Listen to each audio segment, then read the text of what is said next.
Deleuze wrote about Francis Bacon, and he wrote about diagrams, and I became very interested in Feynman's diagrams of how light works, and the probability of things occurring. And Francis Bacon's early paintings, his underpaintings, are diagrammatic of something potentially emerging, some other world. And so I became really interested in this notion of whether, because this is like reverse research, which anybody who's a research student is a really good idea.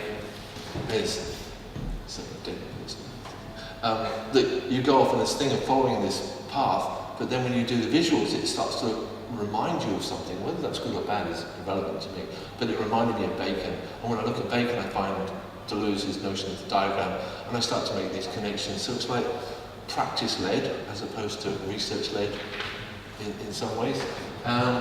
So that made me to that, which led me on to the other thing that I'm interested in, which is, how long have I got? Have I talked too long? I don't know, you haven't talked too long at all. Let's see how long you have been talking. 58 minus 14, 45 minutes. We want you to continue, Paul. All right. So archiving the world is where I'm interested in at the moment. I'm interested in science illustration as well, as a kind of fiction, because that's the only way that they can do it. It's like, you know, the atom thing that you had when you were young, like, you know, I mean, it's just a graphic, you know, but it sold everybody on what the atom looked like. I mean, it was really cool. Just one little graphic and the whole world knew what atoms were. And of course, it wasn't, and it doesn't necessarily look like that, but it'd be cool if it did. But I became interested in the spin, and I became interested in the notion of the spin. The spin became quite important to me in the relationship between the unpredictability that art can have against the predictability of science. And then I discovered Lucretius, who's Roman, you know, like philosophy type of person, who said that atoms in a void fall, and then they unpredictably swerve, and that's how matter is created, which is exactly the same as the Higgs boson. It's actually exactly the same kind of notion that we've got this vacuum energy out there, this vacuum energy field, and that's where the cosmos is being created by Higgs in there, creating perturbance in that fabric. And that's how things get generated. So you think, how could he know that? I mean, how could I be so dumb as not to have known about him a lot sooner? So he talked about the swerve, and I became really interested in that notion of the swerve. And when Feynman was talking about the spin, the probability of the spin, then I started to think about this probability of the spin of the photon. So now we're in the spin of the photon, all of this. And then suddenly you start to read about quantum computing.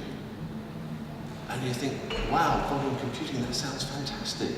I mean, here's digital computing that we're using. I mean, binary, on, off. I mean, how silly is that? I mean, it doesn't get much more stupid. I mean, how many times have you wished this did so much more than what it does, except copy everything really well? So then everybody copies everything that they've ever done in their lives and put it on the internet. And then we go, shit, I don't want to see all that. But, so what quantum computing can do is going to be so phenomenal that the digital revolution is going to look stupid compared to the quantum revolution. So I became really interested in this because it's all based around the spin. It's primarily the spin. And so I found these videos. There's no sound to it. So, now this is a nanotube. Health together. You all know what nanotubes are, don't you? So nanotubes were invented, which is again art, and I wrote about this in my book. I haven't plugged my book, but I wrote a book. It's in the middle because it's nano, but that's okay. So this is in this context is a nanotube. It's carbon nanotube, and carbon is made out of, in this context, graphite, which is then a single slice of graphite. And you know how they got a single slice of graphite in 2003? You know, Scotch tape.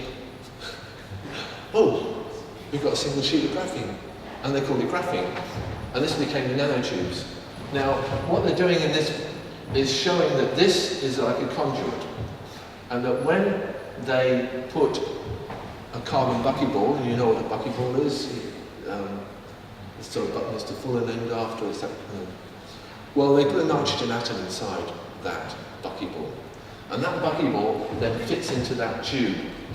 And then all those buckyballs fit into that tube. And then what can happen is that you can spin them in that by hitting them with infrared.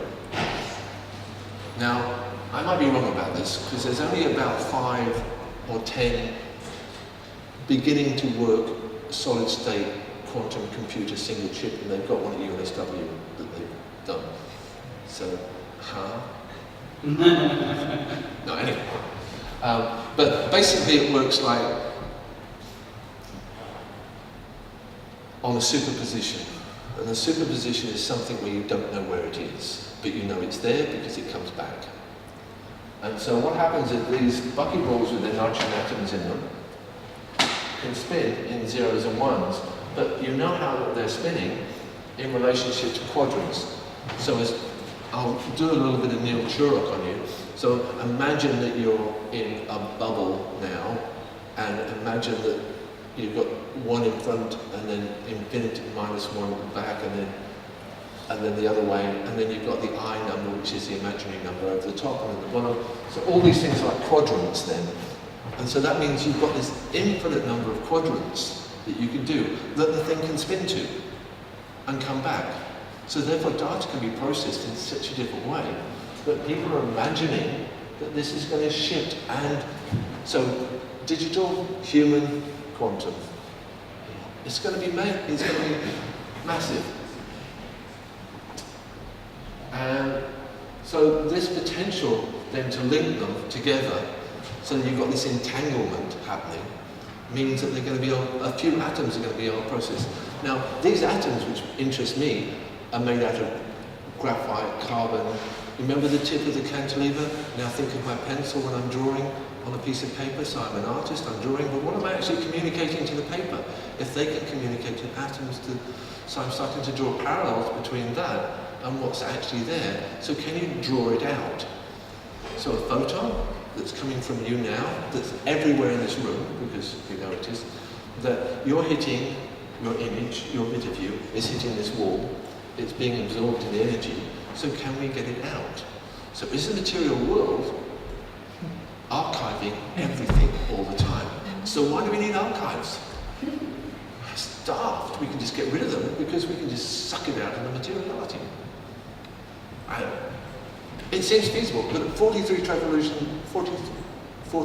trillion revolutions per second, that could be an awful lot of data that's going in constantly into the world around you.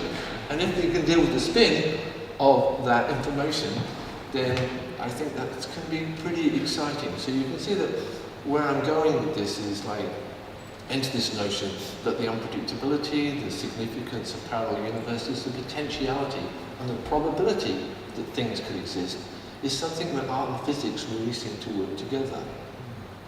Because they don't deal with certainty, they only deal with probability, and often with art, you don't deal with fixed outcomes, you deal with problem finding, not problem solving. If your art's about problem solving, I'm not as interested in it as I am in art that's about problem finding. And that puts me at odds with a lot of my colleagues, but it's just a thing that I'm interested in. So here we have, what I'm leaving with is the conference that we're going to run next year. Which Leon is part of, so it's his fault as well.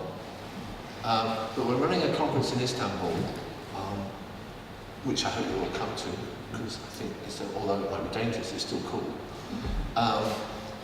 Is about molecular aesthetics, it's about the cloud. And it's about this notion that now with the digital, we put the whole world up in this metaphorical cloud. But the cloud is really interesting because A, it's unperspectival. If you look at the dawn of perspective from Brunelleschi, and that he didn't paint the clouds because they weren't relevant, so they were left out of the equation. And the contemporary notion of the cloud as in this ubiquitous information that's up there that we draw on. But when the cloud comes down in the form of mist, we breathe it in. So therefore the whole molecular process of the cloud is really interesting. So my colleague, when I was explaining this whole concept to them, said, oh, what about The Incredible Shrinking Man? It's me not being a science fiction movie buff would not know The Incredible Shrinking Man, but all you guys would all know what I'm talking about. So I found a bit which says the cloud, which really seems... Make them cold. Like ice.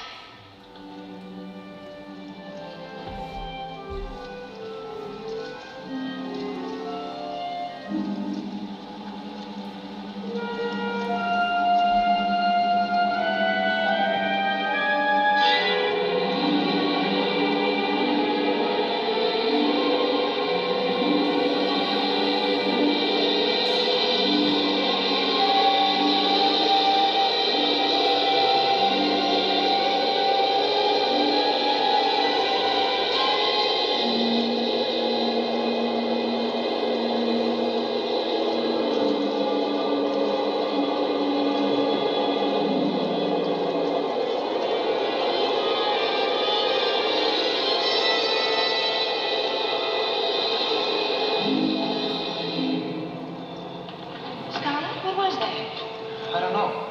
Some kind of mist. Look at your chest.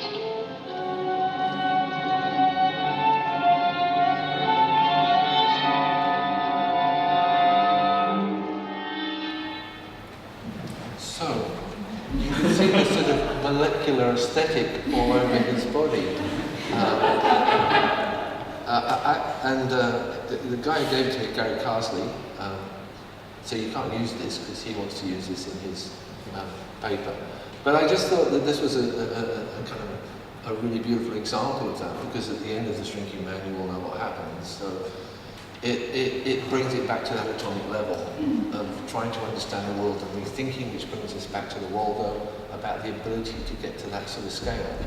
And that what we need to do now is that we spent 100 years or more trying to deny perspective, right from Cubism right the way through since the advent of the camera. And now we're going into an area where the new technologies are using touch. And we haven't even really considered that. And once we start to consider that, then we start to consider the materiality of the world that we're actually in, that we're part of. Joe Davis does an interesting talk about the tomato being the closest relative. I don't know if that's true, but chemically, and he talks about this in relationship to talking to extraterrestrials. So sending information up to extraterrestrials about us. And he said you might as well try and talk to tomatoes first, because if you can talk to them, then maybe we've got a chance of talking to extraterrestrials. Which does seem like a really sound idea to me. You know, I'd rather than wasting a lot of money on things that can't possibly work.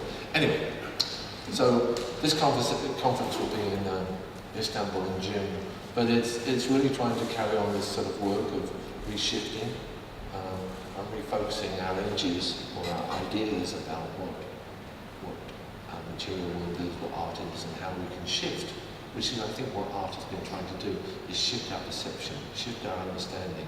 And we now need to have a profound shift, because we're in a place where maybe a lot of issues and problems about materialism are sort of taking effect. So nanotechnology is a really interesting area that might start to shift the way that we think. Okay, that's it. Thank you very much.